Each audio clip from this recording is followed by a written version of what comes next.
السلام علیکم dear viewers, آپ دیکھ رہے ہیں you need to know it. ناظرین، کیا آپ کو پتہ ہے کہ ترکی ایک اسلامی ملک سے سیکولرزم کی طرف کیوں گیا؟ کیا آپ کو پتہ ہے کہ ترکی کی تہذیب کو بنانے اور بگاڑنے میں مصطفیٰ کمال پاشا کا کیا کردار ہے؟ ترکی سیکولرزم سے پھر اسلام کی طرف آ رہا ہے؟ ناظرین، اگر ان سب باتوں کو آپ نہیں جانتے تو انشاءاللہ آج کی اس ویڈیو سے آپ کو پتہ چل جائے گا۔ بات شروع کرنے سے پہلے اگر ابھی تک آپ نے ہمارے چینل کو سبسکرائب نہیں کیا تو سبسکرائب کر لیں اور بیل آئیکن کو پریس کرنا نہ بھولیں۔ ناظرین، بات شروع کرتے ہیں جنگ عظیم اول سے، جس میں ترکی نے جرمنی کا ساتھ دیا، جس میں جرمنی کو شکست کا سامنا کرنا پڑا، جس کی وجہ سے ترکی کو بھی شکست کا سامنا کرنا پڑا اور ترکی کے ٹکڑے ٹکڑے کر دیے گئے۔ ترکی پر اتحادی فوجیوں نے قبضہ کر لیا۔ ناظرین، مصطفیٰ کمال پاشا ایک سیکولر مائنڈ انسان تھا جو اسلام کو سخت ناپسند کرتا تھا۔ ترکی کی تقسیم کے بعد سلطان محمد چہارم اتحادی فوج کا تابع فرمان بن گیا۔ اتحادیوں نے انتظامی امور اپنی مرضی سے طے کرنا شروع کر دیے۔ ترکی کی شاہی فوج کو ختم کر دیا گیا، البتہ بچی کھچی عثمانی فوج مشرقی اناطولیہ میں موجود رہی۔ اس فوج نے کاظم کرابیکر کی قیادت میں اتحادیوں کے خلاف مزاحمت شروع کر دی۔ بادشاہ نے اس بغاوت کو کچلنے کے لیے مصطفیٰ کمال کو اناطولیہ روانہ کیا۔ مصطفیٰ کمال ایک قابل اور محب وطن فوج افسر بھی تھا۔ وہ 15 مئی 1919 کو اناطولیہ روانہ ہو گیا۔ مصطفیٰ کمال نے اپنے ملک کو آزاد کرنے کی ٹھان لی۔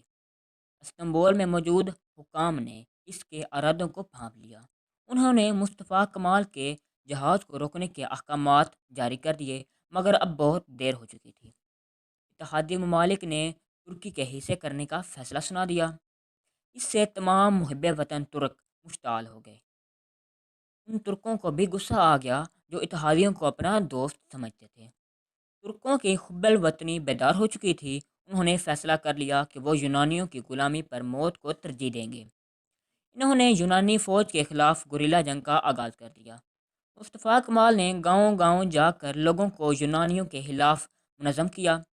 پرانی شاہی فوج کے جوان چوک در چوک قومی فوج میں شامل ہونے لگے۔ جب سلطان کو اس صورتحال کا علم ہوا تو اس نے مصطفیٰ کمال کو فوراً استنبول لوٹ آنے کا حکم دیا۔ اس کے جواب میں مصطفیٰ کمال نے خلیفہ کو ایک طویل ٹیلی گرام بھیجا، جس میں اس نے خلیفہ کو اناطولیہ آ کر یونانیوں کے خلاف برسرِ پیکار فوج کی کمان سنبھالنے کی درخواست کی۔ مصطفیٰ کمال نے اعلان کیا کہ وہ اناطولیہ میں اس وقت تک رکا رہے گا جب تک ترک قوم آزادی حاصل نہیں کر لیتی۔ اس نے محب وطن ترکوں کی ایک طاقتور فوج تیار کر لی۔ ترک فوج نے اتحادی افواج کو ملک کے اندرونی علاقے چھوڑنے پر مجبور کر دیا۔ اس کے جواب میں اتحادیوں نے ترک قومی اسمبلی توڑ دی اور استنبول پر اپنا کنٹرول مضبوط کر لیا۔ سرکردہ محب وطن ترک وہاں سے بھاگ کر مصطفیٰ کمال کے ساتھ آن ملے۔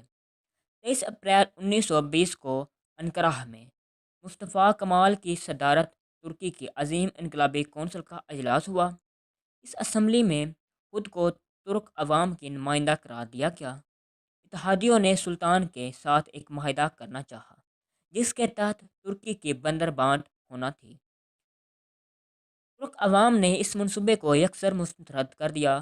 تب اتحادی افواج نے یونانیوں کو ترکی پر حملہ کرنے کے لیے تیار کر لیا۔ چنانچہ 21 اگست 1921 کو یونانیوں اور ترک فوج کے درمیان جنگ شروع ہو گئی۔ ترک فوج نے یونانیوں کو شکست فاش دی۔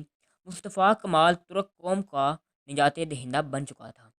اس نے ترکی کی قومی اسمبلی کے متفقہ ووٹ کے ذریعے خلافت کو ختم کر دیا۔ ناظرین، مصطفیٰ کمال پاشا جس مقصد کے لیے جدوجہد کر رہا تھا، اب وہ اس میں کامیاب ہو چکا تھا۔ ناظرین، مصطفیٰ کمال پاشا نے ترکی سے خلافت ختم کر دی۔ اس کے خلاف جو بھی آواز اٹھائی جاتی اس کو بند کر دیا جاتا۔ ناظرین، وہ اسلام کو سخت ناپسند کرتا تھا اور علماء سے سخت نفرت کرتا تھا۔ وہ ترکی میں مغربی نظام راج کرنا چاہتا تھا، اور اس کی راہ میں سب سے بڑی رکاوٹ اسلام کا دفاع کرنے والے علماء تھے۔ اس نے تمام بڑے بڑے علماء کو حج کا لالچ دے کر جہاز میں سوار کر کے سمندر میں ڈبو دیا۔ ناظرین، اس نے ترکی میں اسلامی تہذیب کی دھجیاں اڑا دیں۔ مغربی نظام رائج کرنے کے لیے اس نے ترکی کی بہت سی اصلاحات کیں۔ تعلیمی نظام تبدیل کر دیا، انتخابات کا نظام متعارف کروایا گیا، عربی کی تعلیم بند کر دی گئی، حجاب اور پردے والی خواتین کی حوصلہ شکنی کی گئی۔ اس طرح ترکی ایک سیکولر ریاست بن گئی۔ ناظرین، مصطفیٰ کمال پاشاہی ترکی کی اسلام سے دوری کی سب سے بڑی وجہ بنا۔ لیکن ناظرین، اب 2020 میں یہ کہا جا سکتا ہے کہ ترکی دوبارہ سے اسلام کی طرف راغب ہو رہا ہے۔ ترکی کی اسلام کی طرف بڑھتے ہوئے قدم یہ خوشنویت سنا رہے ہیں کہ انشاءاللہ ترکی میں اسلامی تہذیب رائج ہوگی۔ ترکی پھر سے ایک بار اسلامی ریاست کہلائے گا۔ ناظرین، یہ تھی ہماری آج کی ایک انفارمیٹیو ویڈیو۔ اگر آپ کو ویڈیو اچھی لگی ہو تو لائک ضرور کریے۔